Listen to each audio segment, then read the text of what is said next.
Okay, I want you to picture this. You're in the boardroom of a Fortune 500 company.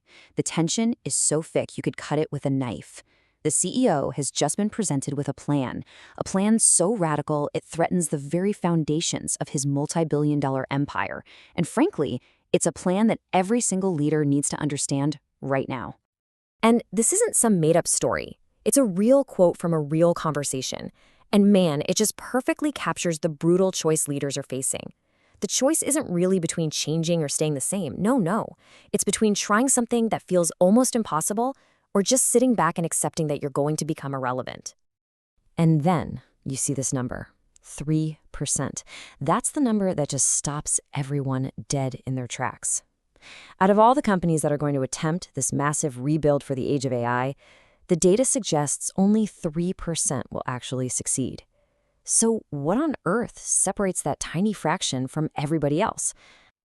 Well, the very first thing we have to get our heads around is that this is not about buying new AI software. It's not about launching a few cool pilot projects. A real AI transformation, it's like rewriting your company's entire operating system. It's about changing its DNA. Now, here's where it gets really fascinating. There's this concept from biology. Think of your company like a flatworm. Seriously, if you cut a flatworm into pieces, each little piece will regrow into a perfect, complete flatworm. Why? Because there's this invisible information pattern, a morphogenetic field that tells it what it's supposed to be. Your organization has one of those too, and just throwing some AI tools at it won't change that deep underlying pattern. You have to rewrite the field itself. So when you're faced with a challenge this huge, how are companies actually handling it? Well, the source material breaks it down into 5 very distinct patterns. And this is a really great way to diagnose what's going on. So as we walk through these, see if you can spot your own organization. And boom, this chart just lays it all out. A full 50%. Half of all companies are just tool adopters.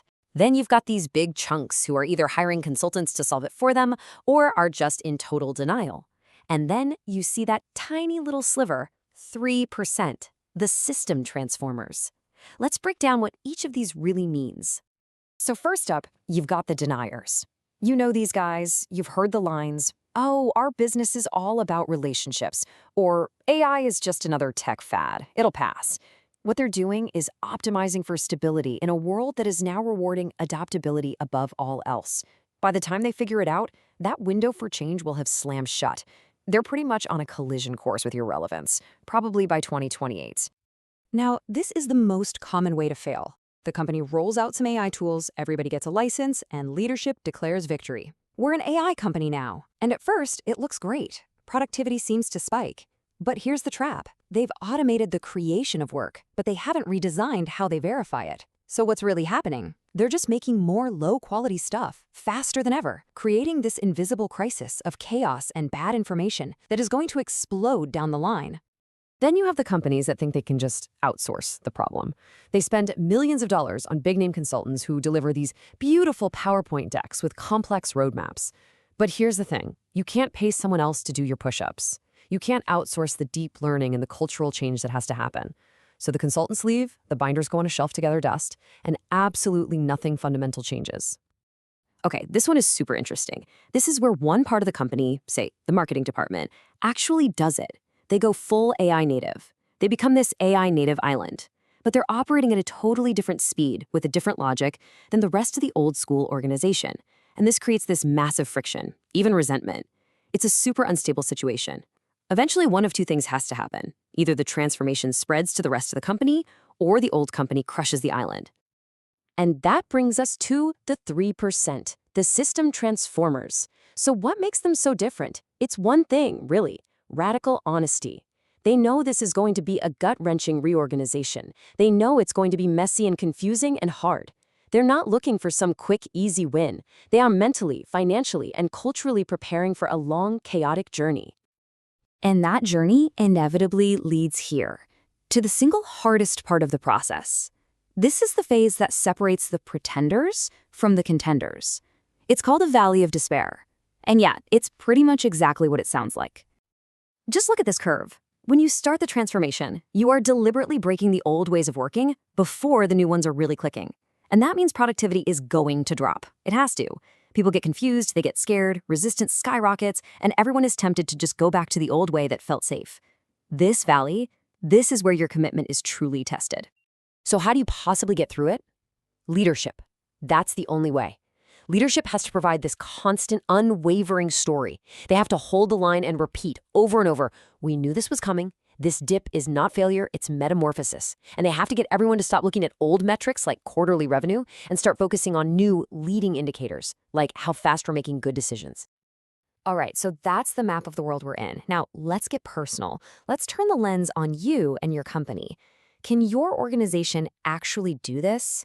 When you boil it all down, it comes down to two really fundamental questions about your leadership and your culture. First up, leadership. And it all comes down to this basic philosophy. Does your executive team believe its job is to make all the important decisions? Or do they believe their job is to create the context so that other people can make great decisions? And you can see the difference is just night and day. Control-oriented leaders, they protect their own authority, they hoard information. Because information is power, they delegate tasks. Context-oriented leaders, the kind you need for this new world, do the exact opposite. They push authority out, they share information to empower their teams, and they delegate actual decisions. You just can't build a new, agile system on top of an old command and control leadership style. The second huge question you have to ask is about your culture. This whole transformation thing is, by its very nature, just a series of experiments. And experiments sometimes fail. So the question is, what happens in your organization when an experiment doesn't work out?